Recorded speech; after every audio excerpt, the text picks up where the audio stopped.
présent ici à la cinquième conférence Portnet. Que pouvez-vous nous dire sur cette expérience marocaine dans le domaine des guichets uniques? Tout d'abord, avant de, de parler de l'expérience avec le guichet unique, le centre existe au Maroc depuis l'année 83 suite à un appel de Sa Majesté le roi Hassan II qui a demandé à créer un centre identique à celui des Nations Unies, l'ITC à Genève, au Maroc. Et le CIDC a été créé de cette façon. Et puis bien sûr, le CIDC donc, a pour, dans son core business, c'est surtout de développer les échanges économiques et les investissements commerciaux et les investissements entre les pays de l'OCI. Comment on fait? On a un business plan basé sur quatre grands secteurs. D'abord, c'est la promotion du commerce d'investissement à travers les salons efforts, comme celui-là, comme le GISMET.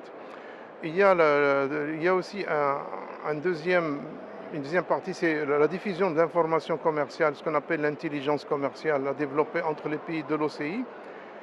Et puis il y a aussi des programmes de renforcement des capacités, de la formation au profit des cadres du privé et du public des pays de l'OCI. Et puis il y a les négociations commerciales. Nous, on organise des négociations commerciales entre les États membres de l'OCI avec le comité permanent pour la coopération économique commerciale, comme le comité Al-Quds. Pour revenir à l'intelligence commerciale, qui est un petit peu la partie promotion commerciale. Nous, on a fait deux en un. Chaque fois qu'on organise un salon, on organise aussi un forum qui va avec. Pour le salon, on est partenaire de Logismet. On a essayé d'internationaliser davantage, de commercialiser le salon auprès de l'OCI. On a ramené des pays qui, pour la première fois, ont participé à Logismet, notamment l'Arabie Saoudite avec la compagnie nationale saoudienne de navigation Bahri. Il y a le Cameroun, il y a la Guinée, il y a le Soudan. Ce sont des pays qui sont stratégiques aussi. Il y a la Turquie aussi qui participe. Concernant le guichet unique, on a un programme conjoint. L'OCI essaie de développer un portail régional. Un portail régional, pas un portail website, mais un système, une plateforme d'échange de données entre les différents acteurs qui participent au commerce, notamment les douanes, les forwarders, d'accord, et les ministères des commerces extérieurs.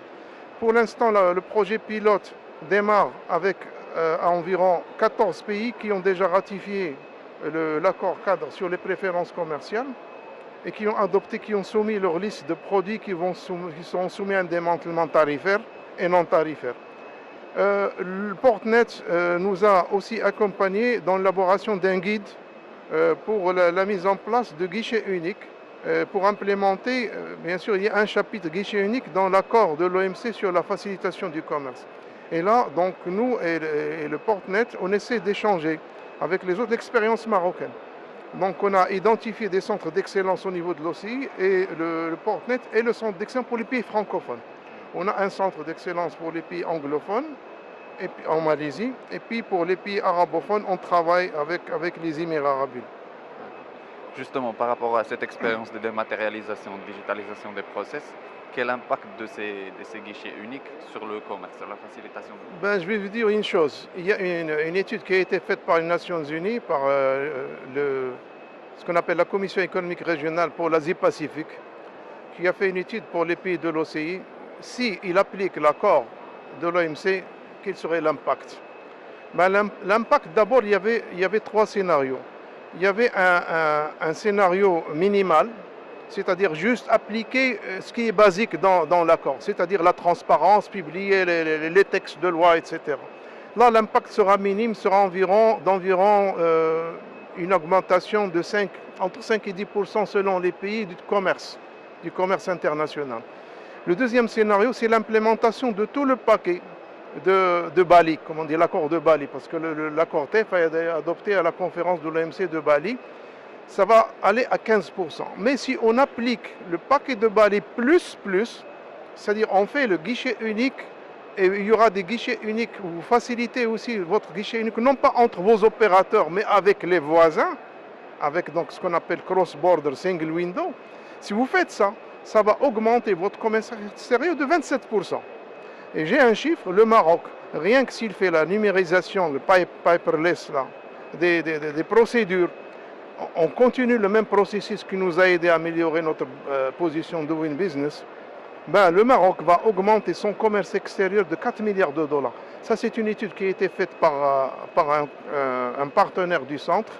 Et pourquoi il y aura cette augmentation? Parce que en adoptant la numérisation, la digitalisation et les technologies, etc., vous facilitez les procédures, ça va réduire le coût de votre commerce. C'est-à-dire l'exportateur aura un produit qui serait avantageux et avec un avantage compétitif, double avantage compétitif. Déjà, l'avantage que vous avez au niveau de la main-d'œuvre, des technologies, du savoir-faire national, plus que vous avez des facilités douanières de transport qui acheminent les produits à temps et au moindre coût à votre client à l'étranger. Dernière question, c'est par rapport aux échanges des best practices entre les différents pays de l'OCI. Pouvez-vous nous dire dans ce sens le Oui, rôle du oui, centre? oui. Vous savez, notre centre, c'est un centre qui joue un rôle de facilitateur. Notre rôle, c'est faciliter la mise en relation du privé d'abord. Par exemple, à quoi ça sert un stand s'il n'y a pas de contact entre les hommes? Ça ne fait rien, ça sera une vitrine, puis ça passe avec des photos. Mais l'essentiel, c'est que de sortir avec un carnet d'adresses, au moins un réseau des adresses, et dans le meilleur des cas, sortir avec un pledge, c'est-à-dire des promesses d'affaires avec vos partenaires. Peut-être, par exemple, j'imagine que le Bahri, par exemple, va essayer de développer avec les Marocains comment ouvrir un projet qui date depuis les années 2000, une ligne maritime Casablanca-Jeddah et qui fait ce qu'on appelle des stops. Peut-être les Tunisiens seront très peut-être heureux qu'ils fassent un stop. Et puis les Sénégalais ont parlé plutôt pas de Casa, de Dakar, Casablanca, Jeddah.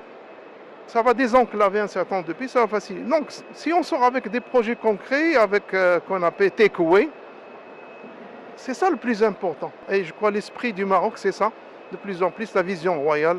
Dans toutes les organisations internationales, Sa Majesté met l'accent lorsqu'il y a un événement, qu'on soit avec quelque chose de concret.